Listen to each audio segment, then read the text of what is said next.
오늘 우리에게 주신 하나님의 말씀 마태복음 20장 24절에서 28절 말씀 보겠습니다. 우리 같이 한 목소리를 한번 읽어보죠. 열제자가 듣고 그 두 형제에 대하여 분이 여기거늘 예수께서 제자들을 불러다가 이르시되 이방인의 집권자들이 그들을 임의로 주관하고 그 고관들이 그들에게 권세를 부리는 줄을 너희가 알거니와 너희 중에는 그렇지 않아야 하나니 너희 중에 누구든지 크고자 하는 자는 너희를 섬기는 자가 되고 너희 중에 누구든지 으뜸이 되고자 하는 자는 너희의 종이 되어야 하리라. 인자가 온 것은 섬김을 받으려 함이 아니라 도리어 섬기려 하고 자기 목숨을 많은 사람의 대속물로 주려 함이니라. 아멘. 네, 오늘은 우리를 섬기려고 오신 예수라는 제목으로 우리 함께 하나님의 말씀이 말씀하신 내용이 무엇인지 함께 알아보도록 하겠습니다. 우리는 이 말씀이 지난주와 계속 연결되어져 있는 말씀이죠. 세베대의 두 아들의 어머니가 예수님께 세상 건들력을 구하는 모습 속에서 성도들의 잘못된 신앙과 기도에 대해서 함께 알아보았습니다. 예수님의 오신 이유가 스스로 하나님 자리에 앉은 죄인들의 자기 숭배하는 자리, 곧 마귀의 권세에서 구원하시기 위한 것이고 자기 백성들을 저희 죄에서 건지시기 위해 십자가를 지시는 그 대속물로 오셔서 하나님과 우리를 화목시키기 위해 자신을 화목제물로 드리신 거예요. 따라서 성도는 그런 예수의 길을 따라 자기를 부인하는 길을 가야만 합니다. 그리고 그렇게 자기를 부인하는 길에 예수님에게 요구하는 거죠. 내가 그 영생을 얻도록 역사해달라고. 오늘 읽은 본문은 세상의 힘을 요구한 야고보와 요한의 어머니가 한 청탁 소식을 듣고 다 같이 분노하는 열제자를 부르세요. 그리고 예수님께서 천국에서 누가 큰 자인지를 말씀하세요. 우리가 마태복음 19장에서 제자들이 천국에서 누가 큽니까? 이렇게 물어봤을 때 예수님은 전혀 다른 얘기를 하셨죠. 어린아이 하나를 데리고 와서 천국은 이 어린아이 같지 않으면 들어갈 수가 없어 그러셨거든요. 그런데 여기서는 또 큰 자에 대한 이야기를 하세요. 그런데 그 큰 자는 어떤 자라고 말씀하십니까? 이 세상의 원리, 가치의 기준대로 서로 남과 비교적 우위를 점하는 그런 큰 자를 이야기하는 것이 아니라 오히려 남을 섬기는 자다라고 말을 하는 거예요. 여러분, 천국에 큰 자와 작은 자가 있나요? 천국은 다 큰 자들이에요. 그러니까 이 말은 큰 자로 세워진, 장자들로 세워진 천국 백성들의 가치관에 대해서 이야기하는 거예요. 그들의 삶의 모습이 이런 것이다 라고 말씀해 주시고 계시는 것입니다.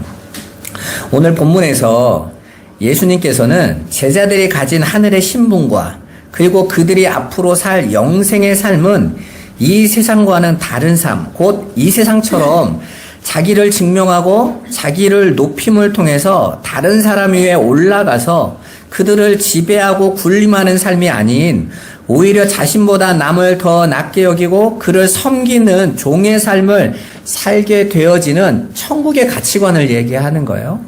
여러분, 왜 이 세상을 살아가는 사람들이 서로 1등 되려고 하죠? 왜 서로 높아지려고 합니까? 이 세상 그렇게 1등 되고 높아진 자가 군림하니까 그래요. 그죠? 그들이 지배자가 되니까 그래요. 그래서 그 높아진 자보다 낮은 자들은 비굴하게 그들에게 빌어야 되고 그들에게 복종해야 되고 그들이 하라는 대로 끌려가는 이 세상을 살다 보니까 이 세상 사람들이 가지고 있는 가치관은 어떻게 하든지 내가 한 사람이라도 더 밟고 경쟁해서 그들보다 높아져야 되는 거예요. 그게 행복 가치관이라니까요. 그래야 행복해질 수 있다라는 거예요. 그래서 우리 자녀들에게도 그렇게 살라고 가르치는 거죠. 왜 공부하라고 합니까? 왜 좋은 직장 가라고 하는 거예요? 왜 돈 많이 벌라고 하는 겁니까? 그래야 세상에서는 높은 자리에 올라갈 수 있고 그래야 행복할 수 있다라는 거죠. 아무도 부정을 안 하잖아. 여러분도 다 그렇게 믿고 있고 이 세상은 다 그렇게 산단 말이에요. 그런데 놀라운 건 뭐냐면 예수 안에 완인들에도 그러고 있단 말이에요. 그러니까 세베대의 아들들의 어머니처럼 예수님 당신의 나라에 갈 때, 당신이 왕이 될 때 하나는 좌편에 하나는 우편에 세상에 그 힘 내게 달라고 하는 거예요. 여러분, 오늘날 교회가 추구하고 있는 그 우리가 정치, 경제, 문화의 꼭대기 자리에 올라가야 예수를 전할 수 있다라는 거는 결국은 오늘 세베대 두 아들의 어머니하고 똑같은 걸 구하고 있는 거잖아요. 근데 예수님 뭐라고 말씀하세요? 너희는 뭘 구해야 될지 모르는구나. 아버지의 뜻을 전혀 모르는구나. 라고 말씀하시는 거예요. 여러분, 많은 기도에 대해 가르치는 목사님들의 책을 읽어보면요. 뭐든지 구하라는 거예요. 내가 하나님을 위하여 뜻을 세우고 뭐든지 구하면 다 주신다는 거예요. 하나님, 내가 교회를 세우고 싶으니까 돈 주세요 하면 돈 준다는 거예요. 하나님, 내가 전도하고 선교를 위해서 돈 필요하니까 돈 주세요 하면 돈 주신다는 거예요. 사실은 사람들은 뭘 원해요? 돈을 원하니까 전도와 선교를 하겠다고 하는 거예요. 세상의 성공을 원하니까 하나님 앞에서 전도하겠다고 성공 달라고 구하고 있는 거예요. 여러분, 선악과를 따먹은 모든 인간들은 결국은 자기밖에 모르거든요. 여러분, 우리가 사는 이 세상에 가치 있게 여기는 큰 자의 삶은 남보다 내가 더 나은 사람이라는 걸 증명해야 돼요. 그래서 이 땅에서는 끊임없이 내가 남보다 더 낫다라는 것을 증명하기 위해서 남들 위에 올라서야만 되는 거예요. 경쟁해야 되는 겁니다. 그래서 남을 짓밟고 올라가지 않으면 안 돼요. 그래서 다른 사람에게 지는 사람은 루저예요. 다른 사람을 이기는 사람은 위너예요. 승리자예요. 그리고 세상은 그런 승리자에게 스포트라이트를 비춰주고 박수를 쳐주고 우상 삼아줘요. 우리는 그 세상 속에 살다 보니까 하나님 나라도 그런 곳이다라고 착각을 하는 거죠. 여러분, 교회가 하나님 나라라면서. 그죠?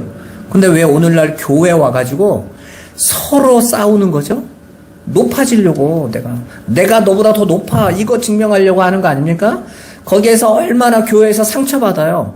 아니, 하나님이 주시는 은혜와 평강을 누리고 그 하늘의 백성들이 모여있다라는 천국이라고 하는 교회에 왔는데 정작 성도들은 그냥 피 터지게 피 질질질질 흘리고 집에 가는 거예요. 왜 그렇습니까? 자신들이 하늘의 백성이라는 걸 못 깨닫고 있는 거예요. 오늘 말씀은 굉장히 그래서 중요해요. 섬김을 받아봤어야지. 사랑을 받아봤어야지. 하나님께서 주시는 그 사랑을 못 받아보니까 그 섬김을 받지를 못하니까 그 섬김을 내놓을 수가 없는 거예요. 그 사랑을 내놓을 수가 없는 거예요. 오늘 저와 여러분들이 그 하나님의 뜻을 정말 알기를 주님의 이름으로 축원합니다. 여러분, 하나님이 창조하신 원래 인간은 이렇게 살도록 만들어진 존재들이 아닙니다. 서로 경쟁하고 서로 올라서도록 만들어진 존재들이 아니라니까요. 첫사람과 아담과 하와는 서로를 위해 서서 군림하려고 하지 않고 자기 죽음을 통해 여자를 만들어내는 것처럼 내 이웃을 내 몸과 같이 사랑하는 삶을 살던 사람이에요. 하와를 아담이 맞이하면서 뭐라고 말합니까? 이는 내 살 중에 살이요 뼈 중에 뼈로다. 남자인 내게서 왔으니 여자다라고 말을 하잖아요. 같다라는 거예요, 여러분. 그러니까 하나님께서 저와 여러분을 창조하실 때 마치 아담이 죽은 것 같은 것에서 하와가 나온 것, 여자가 나온 것처럼 교회가 나왔단 말이에요. 하나님에서부터. 하나님의 눈에 여러분은 내 살 중에 살이요, 내 뼈 중에 뼈라는 하나님의 자기인식이라고요. 그러니까 여러분들 자신이 하나님이 볼 때는 너는 나다라고 말을 하는 거예요. 이것만큼 높이는 말이 어디 있어요? 네가 곧 나라는데. 그 사랑을 받은 자는 어떻게 살아가는 거예요? 그 사랑을 기뻐하고 그 사랑에게 자신을 맡기면서 살면 되는 거예요. 그런데 선악과를 따먹고 이제 스스로 하나님처럼 되겠다라는 자기 숭배의 삶을 추구하기 시작하면서부터 모든 인간은 자신의 부족한 부분을 가리기 위해서 자기의를 스스로 쌓고 남보다 더 내가 나은 자라고 증명하기 위해서 언제든지 남을 헛들고 짓밟는 삶을 살았던 거예요.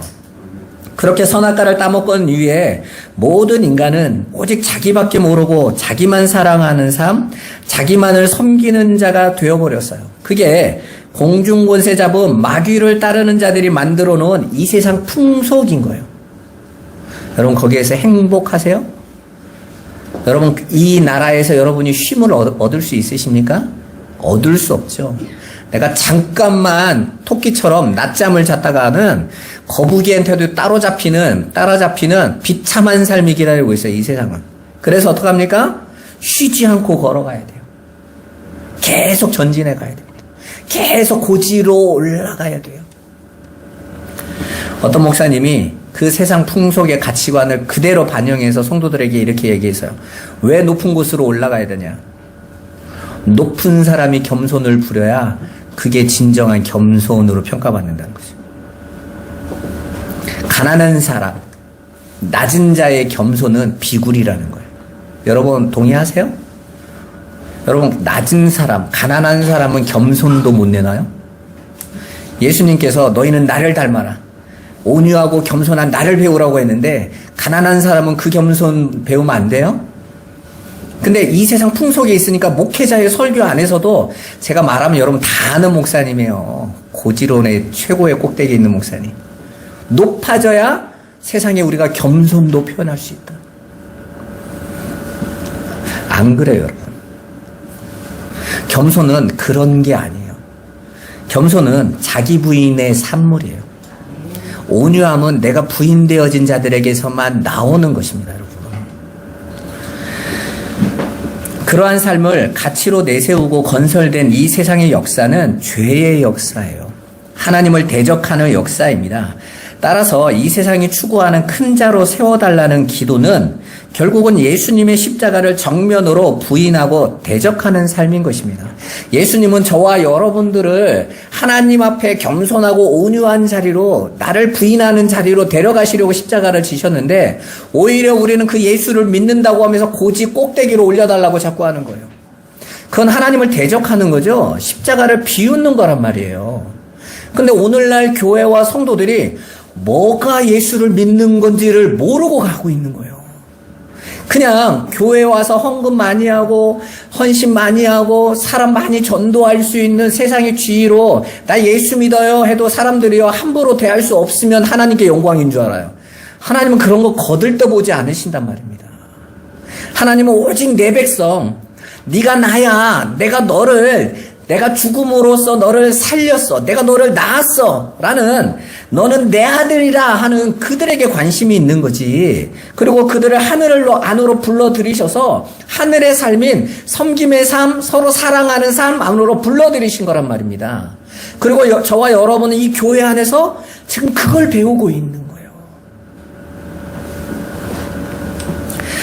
그래서 예수님께서 세베대 아들들의 어머니의 요청에 너희가 무엇을 구하는지 모른다라고 말씀하신 거예요. 야, 너희는 교회가 뭘 구해야 되는지 모르고 있구나. 뭔지도 모르고 있구나. 여러분, 이런 말씀 잘 들어봐 보세요. 예수님은 무엇이든지 구하라고 해놓고 정작 구했더니 너 뭘 구해야 되는지 모르는구나 이러세요. 근데 우리는 이런 예수님의 말씀을 싹 빼버리고 성경 구절에 무엇이든지 구하라고 했다고 막 구해요. 예수님이 말씀하신다니까 뭘 구하는지 모르는구나. 그래서 바울이 로마서 8장에 뭐라고 말합니까? 성령이 말할 수 없는 탄식으로 자기들이 뭘 구하고 있는지도 모르는 자들을 위하여 구하신대잖아요. 우리 안에 있는 성령이, 우리는 입술로 계속 내가 원함과 소원과 내 욕망을 투영해서 하나님을 금송아지로 끌어내려서 막 구해요. 근데 하나님의 백성인 저와 여러분 안에는 성령이 계시잖아요. 그분은 내 안에서 탄식하면서 얘가 뭘 구할지를 모르네요, 하나님.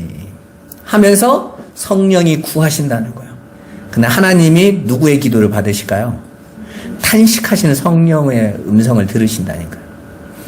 그래서 여러분들은 왜 하나님은 내 뜻대로 응답하지 안 해주세요. 그런데 하나님은 100% 응답하고 있어. 왜? 네 안에 성령이 너를 대신해서 나한테 구하고 있거든. 네가 그 음성을 못 알아들으니까 그럴 뿐이지. 그래서 나는 계속 그 일을 이루고 있단다. 어떻게 해요? 여러분은 온유하고 겸손한 자리로 하나님 앞에 나의 자리에 설 수 있도록 도우시고 계시는 거예요. 안 믿겨지겠죠? 원치 않을 수도 있어요. 하나님은 자기 백성을 그렇게 이끌어 가신단 말입니다. 예수님은 다른 열제자들도 그 세베대 아들들의 모친과 똑같다라는 것을 보여주세요. 자, 그렇다고 우리가 이런 말씀을 딱 받았을 때 이렇게 쉽게 생각할 수 있어요. 야, 그러니까 섬겨야 된다니까 교회는 사랑해야 돼. 여기에서 말하는 예수님이 섬기라고 하는 것은 여러분에게 실천상 덕목을 말하는 거 아니에요, 여러분. 대부분 교회에서 이거 실천 덕목으로 가르쳐줘요. 그러니까 성도들이 자기 안에서 우러나오지 않는데 교회 오면 아이고 장로님 뒤에선 뒷담 하나 까지 말지 앞에서는 이래놓고 뒤에 가서는 저 양반이 이런다니까요. 왜요? 실천하고 있을 뿐이에요. 여러분, 교회에서 하라 하지 말라라는 말은 여러분들에게 실천하라는 내용이 아니에요. 하늘의 백성들의 내용인 거예요. 여러분 봐보세요. 우리가 누군가를 섬긴다고 할 때 불교인의 섬김과 기독교인의 섬김은 같아요? 틀려요? 자, 잘 들어보세요. 우리 밖에 나가면 예수 안 믿어도 잘 섬기는 사람 있어요? 없어요? 있죠. 높여주고 칭찬해주고 정말 온유하게 사람들이 다 인정해주는 사람 있죠. 그죠? 그러면 그들은 천국 갈 수 있어요? 없어요? 왜 없어요? 섬겼는데? 네. 오늘 예수님이 그러죠. 너희는 그렇지 않다 이러잖아요. 지금 너희라고 부름받은 자는 하나님의 백성들이거든요. 너희는 그렇지 않아. 너희는 그 세상이 아니야. 그러니까 세상은 섬김이라는 도구조차도 자기의 영광과 자기의 유익, 자기를 증명하기 위해서 내놓는단 말이에요. 이 세상은 얼마든지 더 잘할 수 있어요. 보여지는 건. 그런데 하나님이 당신의 백성들에게서 끌어내는 섬김은 그런 세상이 추구하는 섬김이 아니란 말이에요. 근데 오늘날 교회에서 마치 법처럼 그걸 지켜라로 가는 거예요. 예수님께서 유대인들에게 자꾸 율법을 가지고 뭐라고 한 것은 그들의 율법 지킴이 잘못됐다라는 것이 아니라 그 율법 지킴, 하나님의 말씀, 계명 지킴이 어디서 왔냐는 거예요. 내가 이것도 다 지켰습니다가 아니라 그보다 먼저 앞선 게 있는 거예요. 여러분이 누군가를 사랑하고 섬긴다라는 것은 하나님의 백성으로 사랑하고 섬긴다라는 건 그 이전에 여러분이 먼저 섬김을 받았다라는 거고 사랑을 받았다라는 전제가 깔려 있는 거예요. 그러니까 그게 없는데 어떻게 섬겨지냔 말이에요. 그 섬긴 그 사랑을 가르쳐 줘야지, 그 사랑을 알아야지. 아, 내가 섬김 받았구나, 내가 사랑을 이렇게 큰 게 받았구나를 깨달아야 이제 이웃이 나를 섬기냐 안 섬기냐의 등가법칙으로 안 하고 내가 받은 그 사랑, 그 섬김으로 아낌없이 섬겨줄 수 있는 거예요. 여러분, 바울이 복음을 전하러 가는데 복음을 전했더니 돌멩이 던져서 3번이나 죽을 뻔하고 또 40의 감한매를 두드러 맞고 고발하고 비웃고 조롱했어요. 그런데 이 사람은 왜 바보같이 또 복음을 전하러 가요? 섬김 받았으니까, 사랑을 받았으니까. 내 안에 받은 그 사랑이, 섬김이 내가 견딜 수 없어서, 야, 나는 이렇게 어마어마한 하나님의 사랑을 받았는데 저 사람이 나 비웃었다고 내가 이 일을 안 할 수 있어? 그럴 수 없지. 예수님은 십자가에서 조롱을 다 받았는데 발가 벗겨져서 수치를 다 당하면서까지 우리를 위하여 대속물로 우리를 사망에서 건져주셨는데, 그 사랑을 내게 주셨는데 내가 그 사랑을 받고 어떻게 그 섬김이 안 나올 수 있냐는 거예요. 하늘의 백성들은 다 그 사랑과 섬김을 받은 자들인 거예요. 여러분이 그거 아냔 말이에요. 그게 안 믿겨지는데 어떻게 이웃을 섬기고 이웃을 사랑해요. 그래서 제가 여러분들에게 그 사랑, 그 섬김, 그 십자가를 알라는 거예요. 그게 안 되면 그 하늘의 백성의 삶이요, 법밖에 안 돼요. 율법밖에. 교회 다니니까 하라가 아니에요. 그래서 제가 교회 다니니까 해야 돼서 하는 거라면 하지 말라고 자꾸 그러는 거예요. 그거 말고 하나님이 여러분을 얼만큼 사랑했는지, 어떻게 죽기까지 섬겼는지 그 섬김 알고 그 사랑 알라라는 것입니다. 그거 깨닫지 못하면요, 우리가 내놓는 섬김과 사랑은 또 율법이 되어버리는 거예요. 여러분, 앞에서도 말씀드렸지만 선악과를 따먹은 모든 인간은 절대로 남을 섬기거나 남의 종된 삶을 살 수가 없어요. 그 삶은 이제 예수님의 십자가를 통해 성령의 도우심으로 하늘의 성민이 된 자들에게서만 나타나는 삶의 모습인 겁니다. 그러니까 사랑을 받는 아버지의 사랑, 아버지의 섬김을 받은 자들에게만 나타나는 거예요. 그래서 예수님께서 그 섬김의 가르침 끝에 당신의 섬김 이야기를 하시는 거예요. 곧 당신이 십자가의 대속물이 되실 것을 이야기해 주시는 것입니다. 여기서 이 대속물이라는 뜻은 노예를 살 때 드는 비용이에요. 그러니까 하나님께서 저와 여러분들을 그 죄, 사망의 노예에서 건져내시기 위하여 당신을 여러분의 목숨값으로 내놓으신 거예요. 그런데 여러분, 예수님 말씀하시죠? 야, 친구를 위해서 혹 죽는 사람이 있지만 원수를 위해서 죽는 사람은 없다. 죄인을 위해서 죽는 사람은 없다. 저놈은 죽어 마땅한 거야. 저 인간은 형벌을 받고 사형당하는 게 마땅한 거야. 우리도 요즘 보면 그 뉴스 같은 데 보면 막 사형당에 마땅한데 사형 선고 안 하면 막 화가 나잖아요. 인간 같지도 않은 막 이런 느낌이 있는데 여러분이 그를 위해서 내가 죽을게 이러겠어요? 그런 죽음은요, 사람들 와도 개 죽음밖에 아닐 거예요. 뭐 저런 놈을 위해서 죽어. 그런데 로마서 5장 8절에 우리가 원수 되었을 때 하나님께서 그리스도를 보내심으로 우리를 향한 당신의 사랑을 확증하셨네요. 원수였다니까요. 대적이었다니까요. 하나님 앞에 범죄한 살인자들이었다니까요. 여러분이 난 살인 안 했으니까가 아니라 선악과를 따먹는 순간 모든 인간은 다 살인자인 거예요. 하나님의 말씀, 그것도 전능하신, 영원하신, 무한하신 하나님께 범죄한 거거든요. 용서가 안 돼요. 이 역사 속의 형벌로는 그 형벌이 다 감당이 안 될 만한 무한한 죄인 거예요. 제가 가다가 누가 저한테 욕을 하면요, 그 사람을 명예훼손으로 걸면요, 경찰이 와서 이렇게 말을 해요. 아저씨, 미안하다고 하세요. 아니면 벌금 한 100만 원 묻니다. 근데 대통령이 지나가는데 욕했다. 그건 100만 원이 아니에요. 구속이에요. 왜 그렇습니까? 가치가 달라, 가치가. 사람의 가치가 달라. 근데 우리는 무한하신 하나님 앞에 범죄를 해서 이 가치는 뭘로 평가해요, 여러분? 그 사람의 죄를 가치로 따진다면 무한한 형벌을 기다려 받아야 되는 거예요. 근데 하나님 앞에 인간이 그랬다니까요. 그런데 하나님께서 그 원수를 당신 속에서 어떤 자들을 택하셔서 당신의 대속물로 갚으시고 그들을 자녀 삼으셨어요. 그래서 여러분들이 오늘 이 자리에 올 수 있었던 거예요. 그냥 절 안 가고 교회 온 게 어딥니까? 이런 이야기를 하는 게 아니에요. 영원한 생명에 대한 이야기인 것입니다. 여러분, 예수님은 당신이 이 땅에 오신 이유에 대해 섬김을 받으려 함이 아니라 도리어 섬기려고 오셨다라고 말씀하세요. 여러분, 예수님이 누구세요? 하나님이십니다. 그런데도 그분이 육신을 입고 오신 목적이 뭡니까? 자기 백성을 저희 죄에서 구원하시기 위한 대속물로 오셨어요. 그걸 섬기러 왔다고 하시는 것입니다. 하늘의 왕이세요. 그런데 하늘의 왕은 선악과를 따먹은 이 세상이 생각하는 그런 선악 구조 속에서 아담들의 가치관과는 완전히 다르다라는 것을 보여주세요. 하늘의 삶, 그게 진리 아닙니까? 왜냐하면 거기가 진짜 하나님이 완성하실 나라이고 우리는 그 나라에서 영원히 살 자들이기 때문에 그렇습니다. 여러분, 이 세상이 진짜 나라라고 생각하세요? 진짜 나라라면, 하나님이 창조하신 나라라면 흔들리면 안 되잖아요. 그 안에는 부족함이 있으면 안 되잖아요. 그런데 여러분, 날마다 부족함을 느끼고 날마다 흔들리고 불안함을 느끼죠. 근데 어떻게 여기가 완전한 나라라고 할 수 있겠어요?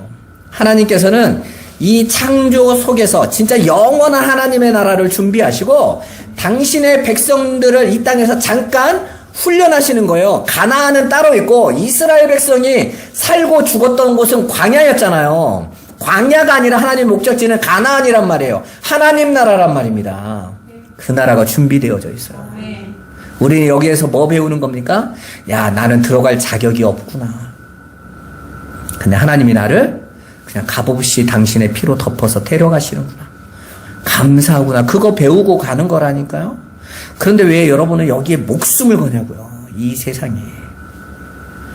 그래서 성경에 보면 모든 믿는 자들이 본향을 사모하는 자들이었다고. 내가 진짜 가야 될 곳을 바라봤다지 않습니까? 아까 사모님이 오늘이 마지막일지도 모른다는데 저거 금요일부터 얘기했어요. 여러분 오늘 한 번 듣고 놀랬죠? 저는 계속 들었거든요. 그런데 옛날 같으면 마누라가 말을 해도 이럴 건데 아무렇지도 않아요. 언제든지 괜찮으니까. 언제든지. 여러분 보면요. 있음이 확신되어지면 두려움이 없어요.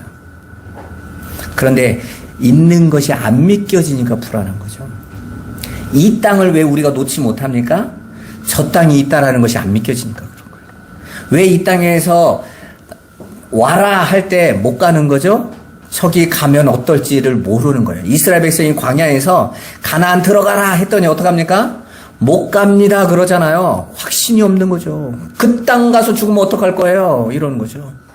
내가 이 세상 삶도 지금 이렇게 힘들고 벅찬데 그 땅은 더 힘들면 어떡할 겁니까? 이렇게 말을 하는 거죠. 그래서 하나님이 어떻게 하십니까? 니네 훈련 좀 받아라. 40년 돌더니 이제 어떡합니까? 가자 그랬더니 아멘 하고 다가버리죠. 왜요? 알았어. 이 땅에서. 이 세상이 진짜가 아니구나. 아니 곡식 하나도 날 수 없는 진짜 먹을 수 있는 양식도 하나도 없는 광야. 여기가 아니라 아버지께서 내가 짓지 않은 집이 있고 내가 재배하지도 않는 곡식이 다 준비되어져 있는 완전한 양식이 있는 곳이 있구나. 내가 그 땅 들어가야지. 이게 성도들의 모습인 거예요. 근데 오늘날 기독교는요 안 가겠대. 특히 한국교회는 안 가겠대. 제가 전에 한번 말씀드렸죠. 유진벨 재단이라고 우리나라에서 결핵 퇴치 사업을 가장 크게 했던 선교사님이 했던 그 사업이에요. 여기 연세대에 있는 요한? 누구지? 인요한 교수님 나오는 노랑머리에 한국분 있잖아요. 한국으로, 이민, 귀화 딱 해가지고, 제일 먼저 미군으로 있을 때 우리나라 군사훈련 받고 이랬던 분이잖아요. 그냥 자기는 미국 갔다 와가지고 그랬잖아요. 미국에 있는데 한순간도 살 수 없었다. 그 정도로. 그 가문이 지금 북한에도 지금 결핵 운동하거든요. 그러니까 둘째 아드님인가가 그 일을 하는데 그 코로나 때 새롭게 하소서에 나왔어요. 나와가지고 자기는 한국교회 성도들 보면 복음은 이게 아닌데 왜 죽음을 두려워하지 성도들이? 그러니까 사회자 그러는 거예요. 그러면 좀 그런 것들이 걱정이 안 됩니까? 뭐 걱정되냐고. 우리가 진짜 집은 하늘인데 그냥 이 땅에서 이 일하다가 부르시면 손 털고 가는 거지. 그래서 우리 아버지가 우리 할아버지가 선교사들이 전했던 그 복음을 대체 이 한국교회가 왜 까먹었냐는 거예요. 세상 영광에 취한 거죠. 에베소서 5장에 술 취하지 마라. 이는 방탕한 것이니 성령의 충만함을 받으라고 그랬는데 성령 충만하냐 아니라 다들 알코올 중독이 된 거예요. 물질이라는 알코올에 빠져서 세상이 주는 쾌락의 알코올에 빠져서 여기가 좋사오니 하고 있는 것입니다. 하늘을 잊어버린 것이죠. 이건 기독교가 사이렌을 울려야 될 상황인 거예요. 숫자가 줄었다 이게 중요한 게 아니에요.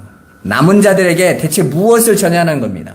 신천지 같은 단체가 일어나서 예수 믿는 사람들을 이 세상의 신천지, 이 세상에 신천지가 일어나고 죽지도 않을 것이다.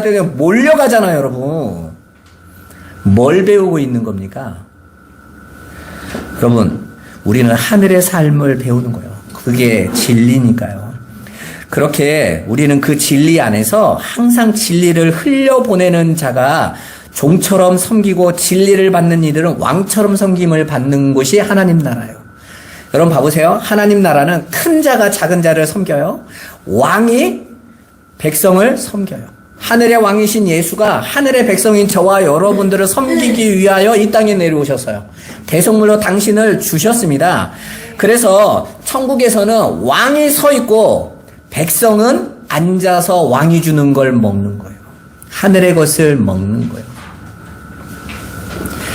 이 자리에서도 진리를 전하는 저는 종처럼 서 있고 여러분들이 편안하게 앉아서 진리를 받을 수 있는 거잖아요. 예수님 당시에는요. 말씀 전하는 자가 앉아있고 듣는 자는 서 있어야 돼요. 여러분 구약에서도 보면 에스라가 성경을 강의할 때 어떻게 합니까? 온 백성이 다 일어서고 전하는 에스라는요. 앉아있고 하루 종일 설교하는데 하루 종일 서 있어요. 왜? 감히 우리가 어떻게 해. 그런데 신약에서는 어떻게 해요? 말씀을 받는 자들은 앉아있고, 오병이어 때 보면 앉게 해라. 당신이 말씀을 가르치세요. 섬기세요. 그러면서 역사도 그렇게 바뀌어요. 원래 고대 사회에서는 종들을 서서 가르치는 곳이 아니었거든요.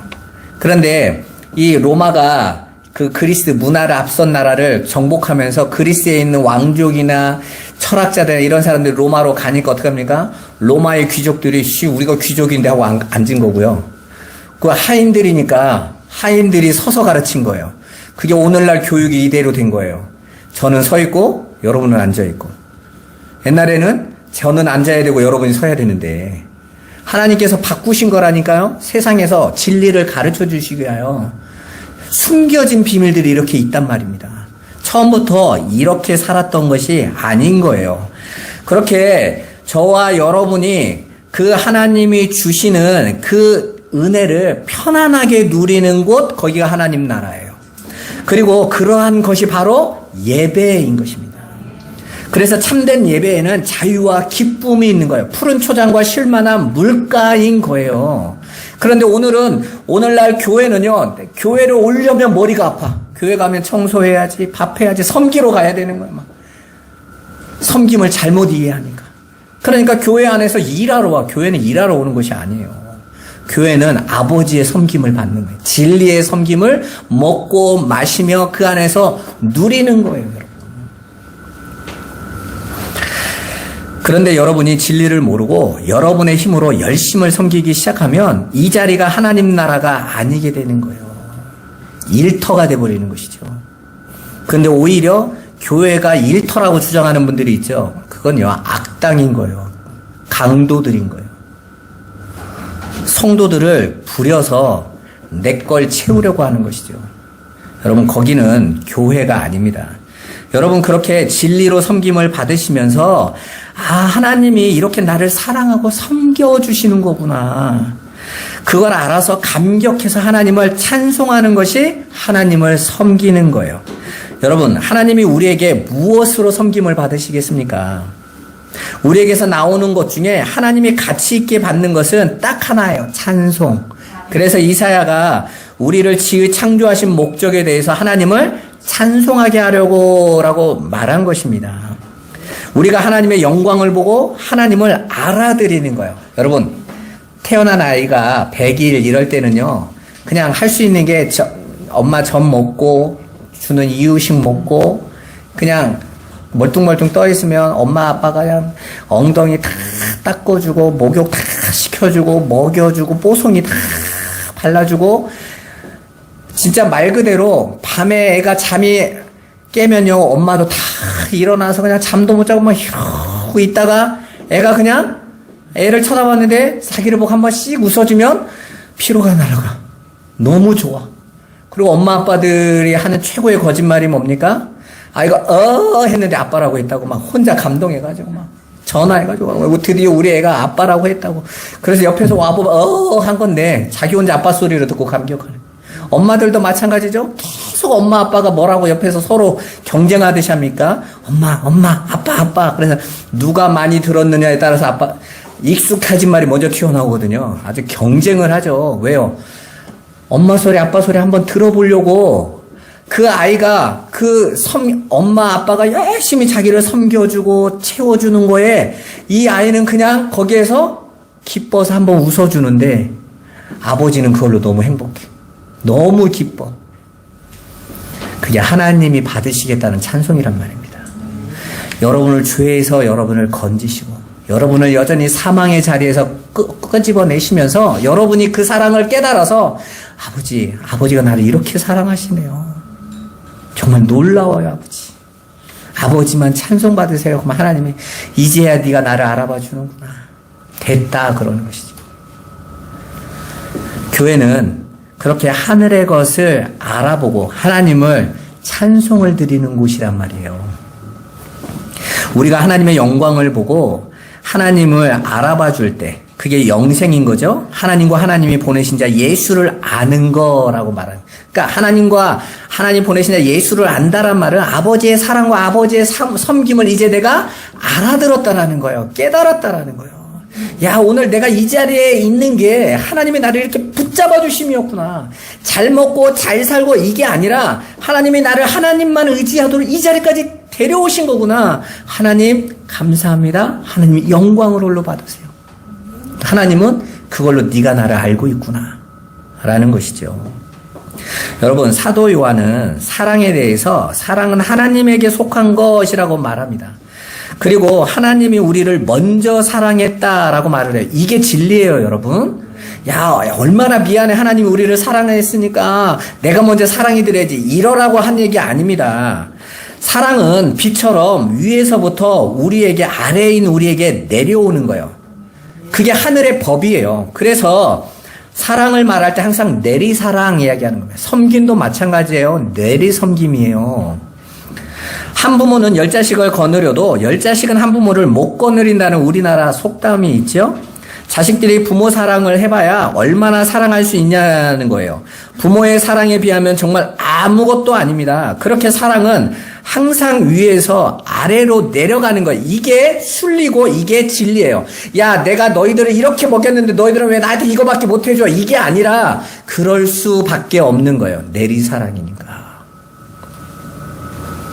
그러한 하나님으로부터 내리사랑을 깨달아 내 이웃에게 그 사랑을 전하고 흘려보내는 것을 이웃사랑이라고 하고, 그게 바로 이웃을 섬기는 종의 삶인 거예요. 저 사람이 안 하는데 왜 내가 해줘야 돼? 이 수준은요, 그냥 이 세상의 법에 여전히 있다라는 뜻이에요. 내가 그 사랑 위에서 그 사랑을 받게 되면 그 사랑이 흘려갈 수밖에 없는 거예요. 그래서 항상 성도는 십자가의 삶을 사는 거예요. 아버지와의 관계가 위에서 아래가 연결되어지면 내 이웃에게 흘려가는 수평적인 사랑이 나타나는 겁니다. 그게 기독교가 가지고 있는 유일한 힘인 거예요.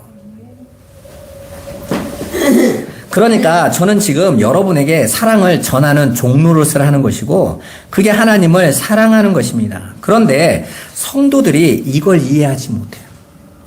여전히 세상의 가치관 가지고 가요. 제가 우리 교회에서 자꾸 세상적인 걸로 예화를 안 드는 이유를 여러분이 아셔야 돼요. 그 세상 것을 자꾸 쉽게 얘기한다고 하면 성도들은요, 하나님의 말씀보다 세상의 이치의 이해가 더 빨라요. 그냥 말씀 받고 가면 말씀은 깨닫지 못하는데 일화는 그렇게 잘 알아. 왜요? 그게 훨씬 쉬운 거니까. 같은 말이 아니에요. 성경이 말을 하고 있는 건 그런 세상적 수준에 대한 이야기를 하는 게 아닙니다. 여러분, 예수님이 우리를 사랑으로 섬기러 오셨는데 그게 어떻게 하셨는지 봐보세요. 베드로와 예수님의 그 섬김에 대한 이야기가 너무나 잘 나와 있죠. 수제자 베드로가 예수님을 섬기겠다고 자신했어요. 그게 세상에서의 섬김의 기준이죠. 아랫사람이 윗사람을 섬기는 거. 스승을 제자가 섬기는 거. 신하가 왕을 섬기는 게 당연히 세상의 이치니까 베드로는 교회의 대표입니다. 그러면 베드로가 우리가 이렇게 베드로를 생각할 때 참 교회의 대표로 삼기 싫은 인물 중에 하나죠. 정말 쓸데없는 말을 많이 해요. 가만히 있으면 중간이라도 간단 말이 있는데 꼭 근데 나설 때마다 어떤 말을 해요? 꼭 틀린 말만, 혼날 말만 해. 여러분, 12제자 중에 마귀라는 소리를 들은 건 베드로밖에 없어요. 한 번씩 히트치는 말을 더 했다가 한 번씩 욕 바가지로 먹는 말만 해요. 그런데 교회의 대표야. 왜 베드로가 교회의 대표예요, 여러분? 그게 우리의 모습이라는 얘기예요. 모르니까. 착각하고 있는 것이죠. 마태복음 26장 33절에 35절 한번 볼까요? 같이 한번 읽어보겠습니다. 베드로가 대답하여 이르되 모두 주를 버릴지라도 나는 결코 버리지 않겠나이다. 예수께서 이르시되 내가 진실로 내게 이르노니 오늘 밤 다굴기 전에 내가 3번 나를 부인하리라. 베드로가 이르되 내가 주와 함께 죽을지언정 주를 부인하지 않겠나이다 하고 모든 제자도 그와 같이 말하니라. 아멘. 봐보세요. 분명하게 예수님은 오늘 본문에서 당신이 우리를 섬기러 오셨다고 가르쳐 주세요. 그런데 교회의 대표라는 베드로는 아니라고, 내가 예수를 섬기겠다고 주장합니다. 그건 인간 편에서의 감격스러운 거지만 하나님은 그런 감격스러움을 받으러 오신 분이 아니란 말입니다. 심지어 예수님을 목숨 걸고 지켜주겠다고까지 선언합니다. 주와 함께 죽을지언정 주를 부인하지 않겠다고 자신해요. 이게 거짓말이었을까요? 진짜입니다. 진짜. 베드로는 자신이 그럴 수 있다라고 생각한 거죠. 그런데 하나님은 뭐라고 말씀하세요? 너는 그럴 수 없는 존재라는 거예요. 예수님이 베드로에게 너는 나를 3번 부인하리라 라고 말씀하세요. 이건 예수님이 베드로가 어떻게 할지 미래를 예언하시는 이야기가 아니에요. 그런 수준에 멈추는 게 아니에요. 대부분 다 베드로가 이렇게 부끄럽게, 근데 여러분은 그러지 마세요. 근데 그 얘기 하는 게 아니에요. 우리도 다 베드로다라고 말씀하시는 거예요. 그거 가지고 나를 섬기겠다고 하지 말라는 것입니다. 그럴 수 없는 자들이니까. 오히려 예수님은 우리가 예수를 섬기는 자들이 아니라 예수를 부정하는 자, 연약한 자임을 폭로시키셔서 예수님을 섬기겠다는 교만한 자리에서 끌어내리려고 하시는 거예요. 이게 여러분들이 걸어가셔야 될 십자가의 길인 거예요. 난 분명히 예수 사랑을 증명하고 싶은데 하나님은 자꾸 우리를 니네가 어떻게 예수를 사랑해? 내가 너희를 사랑하는 거지. 내가 너희를 섬기는 거지를 저와 여러분이 예수 믿고 나서도 계속 확인하고 가는 거라고요. 그래서 베드로를 대제사장의 뜰로 이끌어 오세요. 여러분 봐보세요. 아무리 눈치 없는 인간이라도 대제사장의 뜰에 베드로가 예수님 제일 앞에 있었다는 거 모르는 사람이 있어요, 없어요? 예루살렘에서? 다 압니다, 다 알아. 그런데 자기도 자신에게 나는 가서 죽을지언정 가보겠다고 했는데 막상 그 자리가 딱 주어지니까 어떻게 돼요? 안 나와, 입에서. 죽음이 눈앞에 있으니까. 안 돼, 사람은요. 마귀가 사망을 가지고 우리를 협박할 때 우리는 안 된단 말입니다. 마귀가 물질이라는 사망을 휘두르면 우리는 그 물질 앞에 안 돼요. 질병이라는 사망을 휘두르잖아요. 안 된단 말입니다. 그렇게 우리 앞에 던졌을 때에 우리는 예수를 인정하고 예수와 함께 죽을 수 있는 자들이 아니라 오히려 예수를 저주하고 부정합니다. 마지막 세 번째 부정할 때는 성경에 뭐라고 나옵니까? 예수님이 베드로를 쳐다보시더라. 그리고 눈이 딱 마주쳤어. 그럼 목사님들 이거 굉장히 강조하죠. 눈이 딱 마주쳤어. 얼마나 창피했을까? 그러니까 여러분 그러지 마세요가 아니라 예수님이 너는 그런 자야 라고 보여주신 거예요. 확인시켜 주신 거예요. 넌 그렇게 연약한 자라는 거예요. 그러면서 예수님이 얼마나 더 재밌는 분인 줄 아세요? 부활하시고 나서 베드로가 물고기 잡으러 가죠? 근데 예수님이 쫓아오셨어. 이것들이 있으라는 곳이 아니고 도망가서 고기 잡고 있잖아요. 자존심 상하고 창피하니까 나는 물고기 잡으러 간다. 그랬더니 제자들도 나도 갈래. 왜 못 있겠어. 인간의 자존심으로. 내가 예수를 위해서 죽겠다고 했는데 그러지도 못했는데 이분이 진짜 부활했네. 그래서 나타나니까 오시니까 창피한 거예요. 아니 나는 자격 미달이지 하고 고기 잡으러 갔는데 예수님이 쫓아와서 야, 고기 좀 잡았니? 하고 저 멀리 말했더니 한 마리도 못 잡았어. 그랬더니 야, 오른쪽으로 던져. 그래서 오른쪽으로 던져. 겁나게 잡히니까 그 중에 제자 하나가 예수다. 그랬더니 베드로가 어떡합니까? 고기 끌어올리다 말고 물로 뛰어내 헤엄쳐서 와요. 그런데 예수님이 기다리고 있는 그 자리에 뭐가 있는 줄 아세요? 대제사장의 뜰에 있었던 모닥불이 똑같이 펴 있어. 그리고 나서 예수님이 몇 번 물어보세요? 3번 물어. 너 나 사랑해? 네가 진짜 나 사랑한다고? 네가 나 사랑할 수 있어? 네가 나 섬길 수 있다고? 3번을 물어보세요. 베드로가 어떻게 합니까?